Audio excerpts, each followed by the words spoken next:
Hello YouTube, this is Asatsu5 and this is going to be kind of a gun vlog video. I'm looking for your input if you have an opinion and are willing to give it. I'm thinking about getting rid of my Walther PPS M2 9mm single stack and getting a 357 Magnum revolver as a carry gun. This all started because there was this YouTube channel that I like to watch, puts out really interesting videos, at least in my opinion, because it's stuff that I can never afford. But he does does blade show videos and custom knife videos, and it's basically videos about his life and his interest. But you know, his interest costs a lot more than my interest, so they probably cost the same. It's just I can't pursue my interests like he can. And he talks about how he loves his less barrel 1911s, and you know, he loves shooting them, and they're super accurate. And but he carries a Smith & Wesson scandium frame 357 Magnum, which I'm not necessarily interested in that gun. But and he rationalized it by saying that a automatic pistol, and probably in his case is a 1911 because he likes super accurate 1911s, but an automatic pistol is a operator's weapon, someone who trains on a regular basis and practice malfunctions, you know, practice you know, different, like if it's a 1911 cock and lock, you know, taking the safety off on a single action gun. You know, it takes more training to be proficient with that particular firearm. And I know there's some counter arguments to that, but he says with a revolver there's a lot less that can go wrong. You know, if you pull the trigger it doesn't go bang, you just keep pulling the trigger until it does go bang, unless you're out of ammo. And you know, revolvers just, you know, are the definition of reliability. And I always loved the 357 Magnum caliber. I feel that's a very versatile round. Excuse me. Drinking Dr. Pepper 10. And I feel it's a very versatile round. You can hunt with it. You can protect yourself against four-legged creatures or animals with it. You can protect yourself against bad people with it. It has a lot of penetration. You know, it's a very versatile round, in my opinion. And in fact, my first successful handgun hunt was with a 357 Magnum revolver, the Colt Trooper, which I didn't care for that 357 Magnum, but it did get me a deer. And I think I still have some black talons for 357 Magnum. That's what I shot my deer with. And I kind of regret that. Kind of wish I just used Hydra Shocks or something else. But I love the 357 Magnum revolver. It's a powerful round, but it's not like insanely powerful. And I'm not afraid of recoil. Doesn't mean that recoil doesn't hinder my shooting. I'm just not afraid of it. But I feel the 357 Magnum is, you know, the Goldilocks. You know, obviously if I was going to Alaska, I want something bigger. But anyways, I'm getting off subject. I'm looking at the Ruger SP 101 in 357 Magnum, maybe 3-inch barrel, or the you know, it's a little bit bigger than a J frame. I feel you'll get more velocity out of that than a J frame. And I also want stainless steel. I want a stainless steel frame to soak up some of that recoil, make it a little bit more pleasant to shoot. I've heard stories of people getting the scandium frame and shooting a bunch of 357 Magnums at it and getting tendonitis. So I don't mind heft. I like the 357 Magnum caliber. So I'm thinking about the Ruger SP 101. Wouldn't mind having a Red Hawk, but probably can't afford that.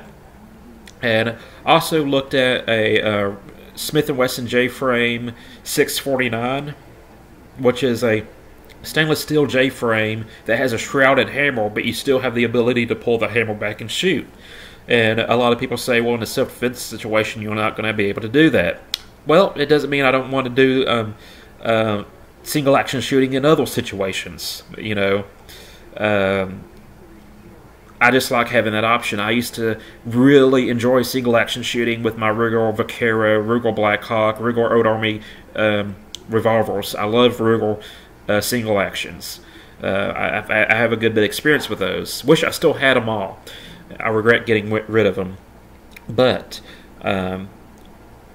Anyways, the whole point of this video is to ask a few questions about your thoughts on this subject. Is there a 357 Magnum that I haven't mentioned that you think I should look at? Should I look at a J-frame or something a little bit bigger than a J-frame, or should I go with like save my money and get a Red Hawk to get like 8 shots? Which one do you think would be ideal for carry and performance?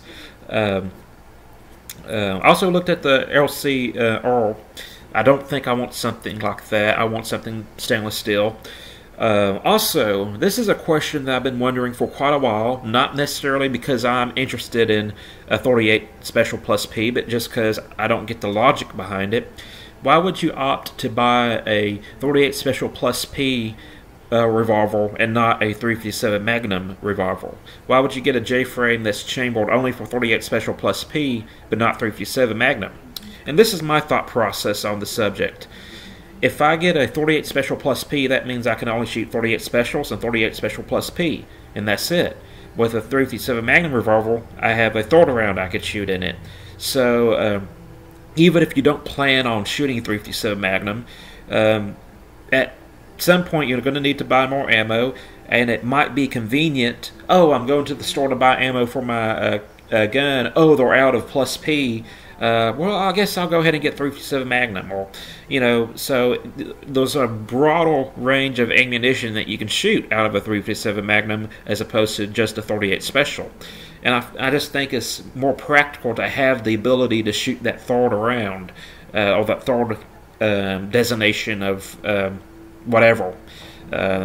So that's what I'm thinking. If you can give me an answer to why someone would opt for just a 38 Special Plus P and not a 357 Magnum, let me know. And so that's where I'm at the moment. I think I want to keep my Beretta 3032. I really want to keep my FN model 1906 if I can help it, because it's just a cool gun. But I'd like to get a carry 357 Magnum revolver, and maybe if I get a bigger 357 Magnum revolver, getting a smaller J-frame, just so I don't have to buy as much ammunition to train with two different size guns. I can have a slightly bigger gun, a slightly smaller gun, and use the same ammunition to train with both of them when I do have the ability to target practice or to practice with firearms in general. So that's it. That's the video. Excuse me. That's that's my situation, and I want to state that I mentioned that revolvers are more reliable, and it is true that when something does go wrong with a revolver, it's a lot more serious than with automatic. I also want to mention that I hear that with 357 Magnum J-frames with short barrels, you get similar ballistics to a 9mm compact pistol. I don't know if that's true. I just heard it, and that's why I kind of want a longer barrel, like with the Ruger SP101.